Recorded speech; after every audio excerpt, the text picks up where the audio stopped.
The Souls series, now a popular sensation thanks to Elden Ring, has inspired an entire subgenre. Many of these Souls-like titles are much more than just copycats. Although heavily inspired by From Software's games, each brings its own deep story, addictive gameplay. Each also brings the crushing difficulty associated with genuine Souls games. In this video I show you the best Souls-like games for you to try. Our 2022 Game of the Year feels like a strange kind of full-circle moment for the Souls-like genre. Dark Souls and Demon's Souls represented a kind of counter to some of the industry trends that had taken root in the years surrounding their release. Yet, their outsider nature still caused some to eternally dismiss them as niche titles regardless of the waves they made. After all, how could such masochistic experiences where you did and die again compete with modern blockbusters such as the biggest and best open-world titles? By converting some of the essential Souls-like concepts to a massive open world, From Software really solidified a few of the things that fans of the genre already knew. Most notably, they informed some doubters and the hesitant that such games were never about being punished, they were about being rewarded for your daring, ingenuity, and perseverance. That system of rewards was all the easier to appreciate when it was transposed into a beautifully constructed open world where nearly every corner of the map was as likely to contain some incredible discovery as it was an unimaginable danger. Few open-world titles had ever offered such a sense of untamed adventure, and that sense of adventure stemmed from many of the things that had long made Souls-like games so much more than their popular reputation suggested they were. Yet, it is harmful to speak of Elden Ring's triumph solely within the context of those who had previously denied this genre. Elden Ring's creative triumphs have gifted gamers everywhere with not just an exceptional experience but a game that will likely help shape the creative direction of blockbusters for the better for years to come. With fast-paced action and a gruesome and gothic world, Bloodborne has stood the test of time. It was superb upon release, and it's superb now. There's a reason why Bloodborne fans are constantly begging for a sequel or a remake. It took everything from the Souls games and refined it. The combat is rewarding, exploring the world feels worth the time, and the atmosphere is genuinely creepy. When you boil it down to things like sound design, enemy crafting, and lore, it features no bum notes. Bloodborne nails every composite part and collects it together in an endlessly replayable action game that feels punishing, but rewards you for besting its beasts. Perhaps no game on this list has gotten the look and feel of a From Software game down to a science like Lies of P has. One look at the game is enough to immediately understand that this is a Souls-like from developers that know the genre inside and out. But don't let that take away from the fact that Lies of P also stands completely on its own. Its world is uniquely haunting and creepy thanks to excellent enemy designs that turn puppets into horrifying monstrosities. Its combat, while certainly inspired by Bloodborne, also has a completely different flavor to it thanks to several mechanical changes to how dodge rolls and perfect parries work. And let's not forget the incredible boss fights that are challenging in all of the right ways. It just came out this year, but Lies of P is still nonetheless one of the best non-From Software Souls-likes we've ever played. Gunfire Games surprised everyone with the release of Remnant, From the Ashes, a title that no one thought would take off. The combination of Souls-like and third-person shooters sounded like a rough fit, but Remnant managed to make this work in a brilliant fashion. This led to many players getting quite hyped for Remnant 2, and the game didn't disappoint. The title is an excellent sequel that expands upon the first game in every way, leading to every run feeling unique as NPCs, weapons, areas, bosses, and item drops are all switched up every single time to make for a pretty fresh and rewarding experience. Let's start the top 10 with a controversial Souls game. Ask most Dark Souls fans and they'll tell you that the second installment is the weakest. The issue here is that each of the three Souls games is distinctly different, and the second game moved quite far from what was established in the original. Many also believe that Miyazaki's absence made the game feel too different to the first game, and even when revisiting now, it's Dark Souls 2 that sticks out like a sore thumb. It's not a bad game, though, it just gets looked down on. When you boil it down to the basics, Dark Souls 2 performs equally well and features some brilliant design, especially in the bosses.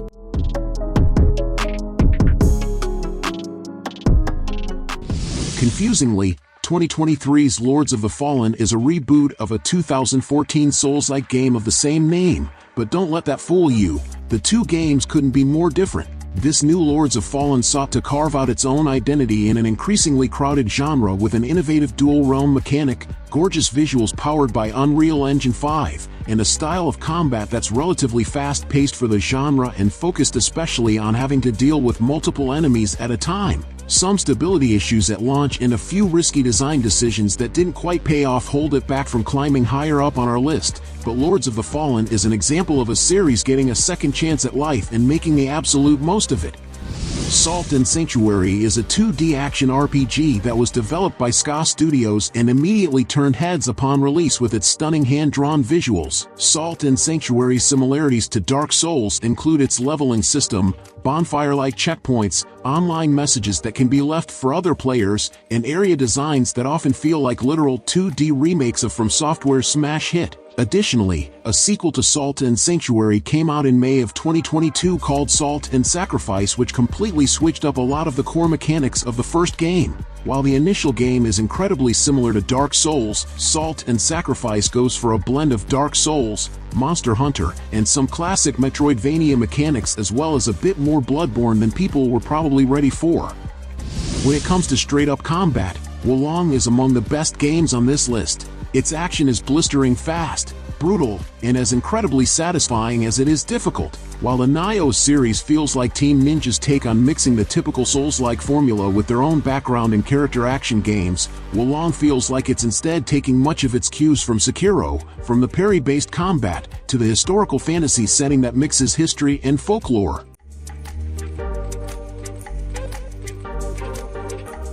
With Demon's Souls, we're specifically looking at the PS5 remake, due to its easy availability. The updated graphics, and some quality-of-life improvements, make this version the one to recommend. It is a little dated now, despite the remake status, but it deserves a place on the list because this is where it all began. On release in 2020, the game was critically acclaimed, with many saying it's the definitive Souls experience. Many players look to Demon's Souls as the most atmospheric of the games, and it's the most distilled experience given its inception. However, the lack of variety in the bosses, and specifically their movesets, does hurt this one a little.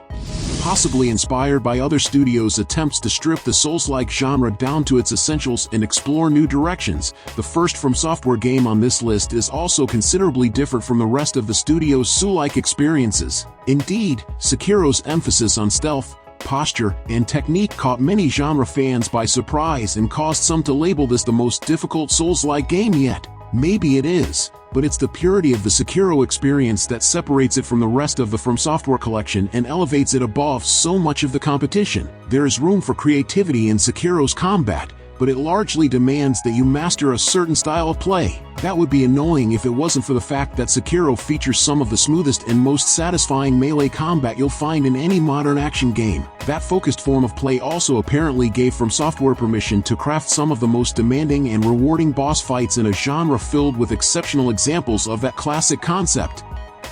Steelrising is far from perfect, and its combat can feel a bit dull by the end, but its premise is amazing. The game is set during the French Revolution in a timeline where the king has used creepy clockwork robots to frighten the rebels into submission. Naturally, everything goes horribly wrong and the robots soon lead their own uprising. That is until Aegis, the player character and a robot herself, becomes self-aware and steps up to stop the slaughter and save not only the people of France, but her own kind too.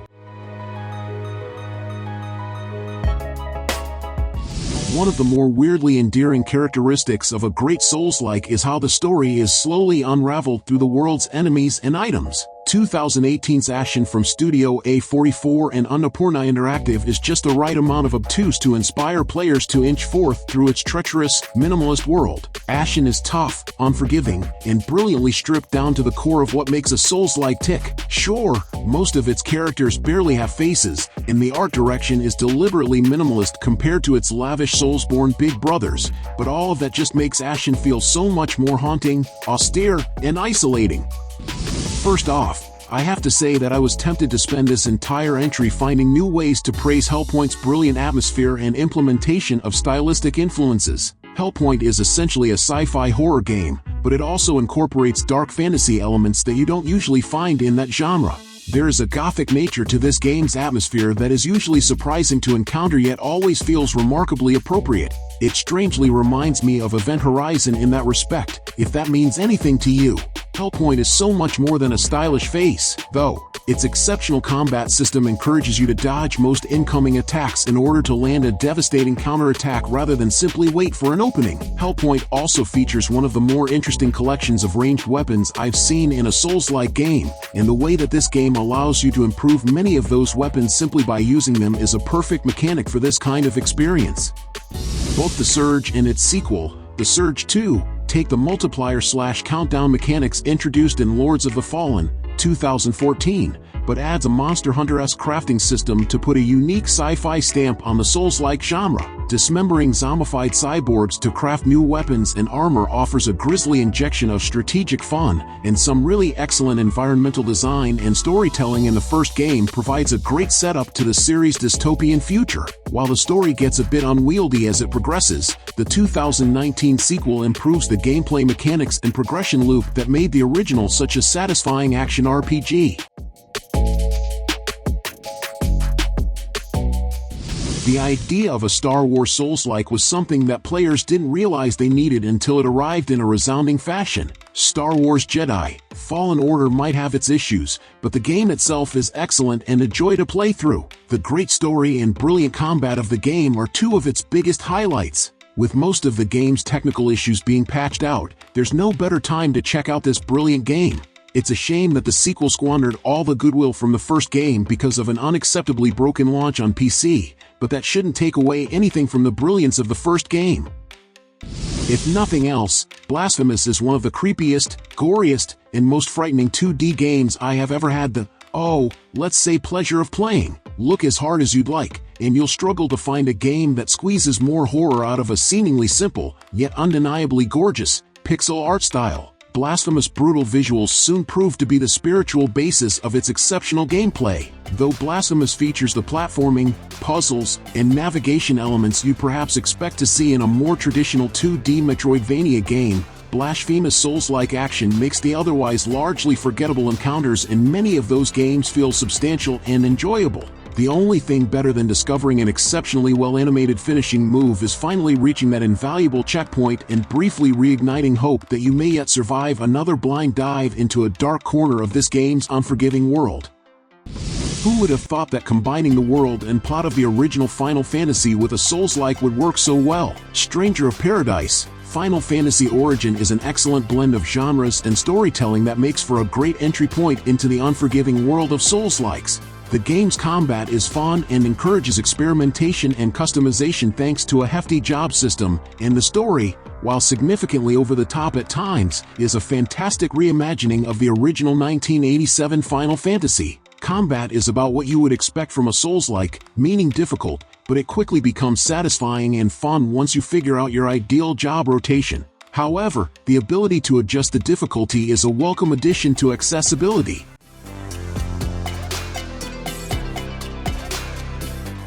We've already touched on how each Dark Souls game feels distinctly different from the others, and this is no more pronounced than with Dark Souls 3. When you hold up all three games, the third iteration, quite rightly, is the most streamlined and refined of the trilogy. It got rid of bad ideas and expanded the series' greatest moments, giving us some of the best enemies and some truly outstanding bosses. While many will argue against it, Dark Souls 3 was also the most accessible of the bunch, bringing in leagues of new players who then worked backward through the releases, though it kept longtime fans happy with callbacks to the original game. It should also be mentioned that the DLC was utterly exceptional, bringing new levels of difficulty and lots of lovely lore. Code Vein is a stylish, gory, anime Souls-like where players take the role of a vampire in a post-apocalyptic world. The title wears its Souls influence proudly on its sleeve and offers a lot of new ideas that will delight fans of the subgenre and new players alike. There's no multiplayer in the game, but the protagonist is accompanied by a partner character. This strips away much of the difficulty, but that doesn't stop Code Vein from being a fun experience. Mortal Shell is an interesting part of the evolution of the Souls-like genre in that it's hardly much of an evolution at all. At a time when developers were already trying to take Soulslikes in new directions, Mortal Shell dialed things back a bit by emphasizing simpler ideas and a slightly slower form of combat similar to what we saw in the original Dark Souls. Yet, Mortal Shell succeeds largely because of its familiarities rather than in spite of them. Mortal Shell's weighty combat mechanics really allow you to feel the importance of every strike and constantly consider strategies, such as using its unique hardened system to shield your body from one incoming blow, that more modern Souls-like games typically don't emphasize. More importantly, Mortal Shell's fundamentally sound core systems allow developer cold symmetry to play with variations on classic Souls-like ideas. I'm a big fan of the way this game makes you use many items to discover what they do, as well as the ways it utilizes a clever shell character system to get around its relatively limited number of weapons and items. While undeniably inspired by Dark Souls in many ways, Hollow Knight doesn't really play like other games on this list in practice. It shares a similar storytelling style of letting you piece together the history of its world and your role within it through more subtle dialogue and rich lore, as well as that familiar death mechanic of having to reach the place you died to retrieve your money. But its combat, progression, and movement systems are extremely different from the Souls setup. Most notably, the lack of a stamina meter, and while there are other games on this list that also lack a stamina meter, there's also a significantly more forgiving healing system that doesn't rely on reaching enemy resetting checkpoints to refill. Fights themselves are also far more reminiscent of platformers like Castlevania or even Mega Man than the patient, timing-focused encounters of a Souls game. Nioh 2 lets you live out your samurai fantasies with genuinely brilliant combat that feels fast-paced and satisfying. While the story may seem generic in places, there's no denying the world building on display, which comes from the period of history, but also the stunning creature designs. While definitely part of the Souls-like genre, Nioh 2 relies heavily on combos for its combat, forcing the player to take more risks stringing together attacks and dodges, which makes it feel like the most fluid game on this list. It also looks gorgeous, with the game being broken down into missions through a variety of areas. Thymesia is heavily inspired by From Software's Bloodborne, even down to the character and world design. However, the game never quite matches the horrific beauty of From's nightmarish masterpiece. Still, Thymesia is a worthwhile distraction for Souls-like fans looking for a bit-sized fix of bleak RPG action. The game has its own lore and world, which are certainly worth exploring, but Thymesia mostly just made us crave a Bloodborne 2, or a PS5 remaster if you're listening from Software. It's a shame that the majority of Dead Cells PR came from the plagiarism issue that plagued a rather infamous review of the game. However, it still brought eyes to the game and made people appreciate its quality. The roguelike mechanics of this game are integrated well and make each run all the more exciting. Dead Cells is not the easiest game around, but players who are patient and learn the game's mechanics will have a great time. The repetition is more than manageable, and the collaboration with Castlevania makes it even more engaging for players to check out a game that deserves all its plaudits and then some. So, did you like the games I recommended? So leave your like, subscribe to the channel to follow me, and activate the bell because I post a lot of videos on this channel and you can't miss it. Thank you very much for following me this far, and until next time, bye.